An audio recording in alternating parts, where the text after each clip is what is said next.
All right, so today we are on day 246 of the one-year chronological Bible plan, and we're going to be continuing on at First Chronicles, Daniel, and Ezekiel. So let's get into it. First Chronicles 8:29. Jeiel, the father of Gibeon, lived in Gibeon.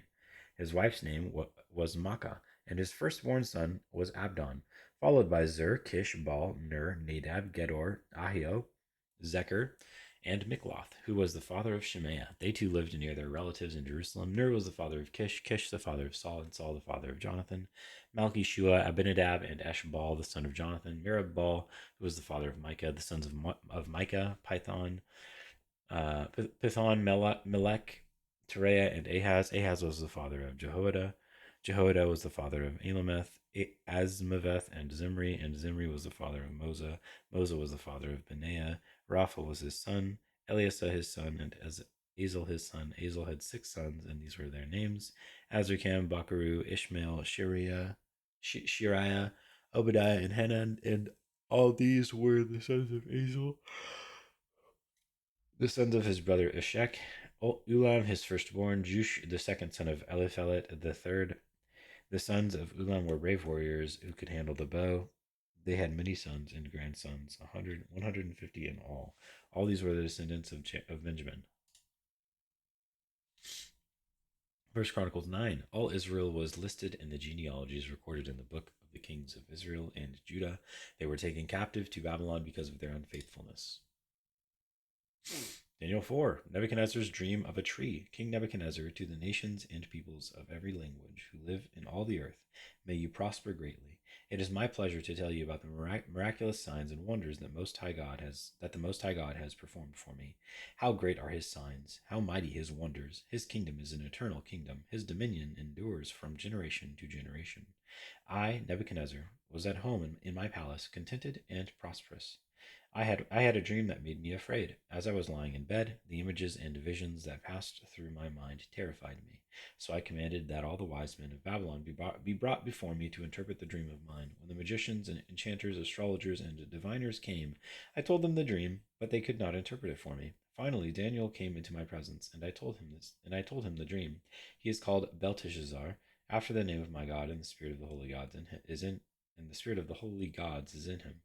I said, Belteshazzar, chief of the magicians, I know that the spirit of the holy gods is in you, and no mystery is too difficult for you.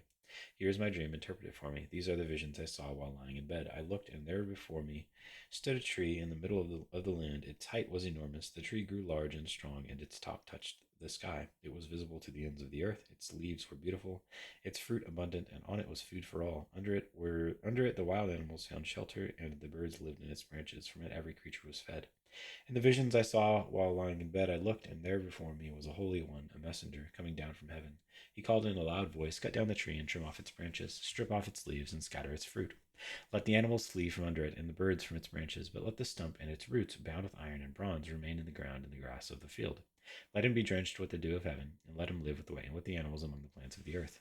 Let his mind be changed from that of a man, and let him be given the mind of an animal till 7 times pass by for him.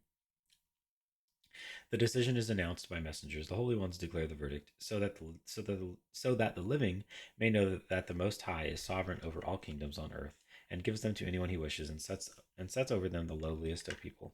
This is the dream that I, King Nebuchadnezzar, had. Now, Belteshazzar, tell me what it means, for none of the wise men in my kingdom can interpret it for me. But you can, because the spirit of the holy gods is in you. Daniel interprets the dream. Then Daniel, also called Belteshazzar, was greatly perplexed for a time, and his thoughts terrified him. So the king said, Belteshazzar, do not let the dream or its meaning alarm you. Belteshazzar answered, my lord, if only the dream applied to your enemies and its meaning to your adversaries. The tree you saw, which grew large and strong, with its top touching the sky, visible to the whole earth, with beautiful leaves and abundant fruit, providing food for all, giving shelter to the wild animals, and having nesting places in its branches for the birds. Your Majesty, you are that tree. You have become great and strong. Your greatness has grown until it reaches the sky, and your dominion extends to distant parts of the earth. Your Majesty saw your Majesty your Majesty saw a holy one, a messenger coming down from heaven, and saying, cut down the tree and destroy it, but leave the stump bound with iron and bronze in the grass of the field. In the grass of the field, while its roots remain in the ground. Let him be drenched with the dew of heaven. Let him live with the wild animals until 7 times pass by for him. This is the interpretation, your majesty, and this is the decree the Most High has issued against my lord the king. You will be driven away from people and will live with the wild animals. You will eat grass like the ox and be drenched with the dew of heaven. 7 times will pass by for you until you acknowledge that the Most High is sovereign over all kingdoms on earth and gives them to anyone he wishes. The command to leave the stump of the tree with its roots means that your kingdom will be restored to you when you acknowledge that heaven rules. Therefore, your majesty, be pleased to accept my advice. Be pleased to accept my advice. Renounce your sins by doing what is right, and your wickedness by being kind to the oppressed. It may be that then your prosperity will continue. The dream is fulfilled. All this happened to King Nebuchadnezzar. 12 months later, as the king was walking on the roof of the royal palace of Babylon, he said, Is not this the great Babylon I have built as the royal residence by my mighty power and for the glory of my majesty? Even as the words were on his lips, a voice came from heaven. This is what is decreed for you, King Nebuchadnezzar. Your royal authority has been taken from you. You will be driven away from people and will live with the wild animals. You will eat grass like the ox. 7 times will pass by for you until you acknowledge that the Most High is sovereign over all kingdoms on earth and gives them to anyone he wishes. Immediately, what had been said about Nebuchadnezzar was fulfilled. He was driven away from people and ate grass like an ox, or like the ox. His body was drenched with the dew of heaven until his hair grew like the feathers of an eagle, and his nails like the claws of a bird. At the end of that time, I, Nebuchadnezzar, raised my eyes toward heaven, and my sanity was restored. Then I praised the Most High, I honored and glorified him who lives forever. His dominion is an eternal dominion. His kingdom endures from generation to generation. All the peoples of the earth are regarded as nothing. He does as he pleases with the powers of heaven and the peoples of the earth. No one can hold back his hand or say to him, "What have you done?" At the same time, my sanity was restored, my honor and splendor were returned to me for the glory of my kingdom. My advisors and nobles sought me out, and I was restored to my throne and became even greater than before. Now I, Nebuchadnezzar, praise and exalt and glorify the King of heaven, because everything he does is right, and all his ways are just. And those who walk in pride he is able to humble. Ezekiel 40. In the 25th year of our exile, at the beginning of the year, on the 10th of the month, in the 14th year after the fall of the city, on that very day, the hand of the Lord was on me, and he took me there. In visions of God, he took me to the land of Israel and set me on a very high mountain, on whose south side were some buildings that looked like a city. He took me there, and I saw a man whose appearance was like bronze. He was standing. He was standing in the gateway with a linen cord and a measuring rod in his hand. The man said to me, "Son of man, look carefully and listen closely and pay attention to everything I am going to show you. For that is why you have been brought here. Tell the people of Israel everything you see. The east gate to the outer court. I saw a wall completely surrounding the temple area. The length of the measuring rod in the man's hand was 6 long cubits, which is about 11 feet, each of which was a cubit and a handbreadth.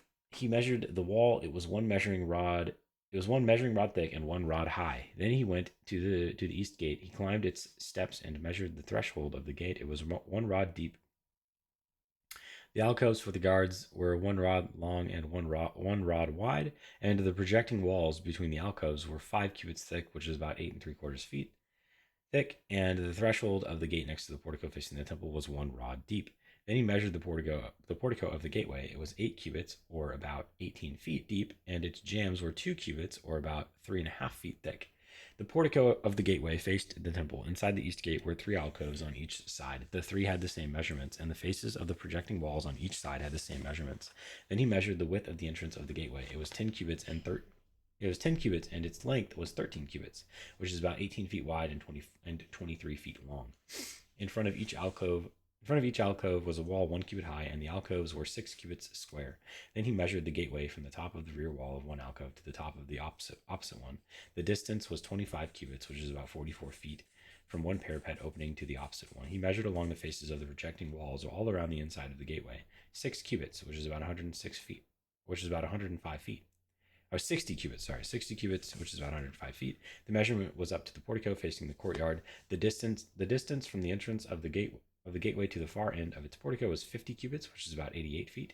The alcoves and the projecting walls inside the gateway were surmounted by narrow parapet openings all around, as was the portico. The openings all around faced inward. The faces of the projecting walls were decorated with palm trees. The outer court. Then he brought me into the outer court. There I saw some rooms and a pavement that had been constructed all around the court. There were 30 rooms along the pavement. It abutted the sides of the gateway and was as wide as they were long. This was the lower pavement. Then he measured the distance from the inside of the lower gateway to the outside of the inner court. It was 100 cubits on, which is about 175 feet on the east side as well as on the north. The north gate. Then he measured the length and width of the north gate, leading into the outer court. Its alcoves, three on each side, its projecting walls, and its portico had the same measurements as those of the first gateway. It was 50 cubits long and 25 cubits wide. Its openings, its portico, and its palm tree decorations had the same measurements as those of the gate facing east. 7 steps led up to it. With its portico opposite them, there was a gate.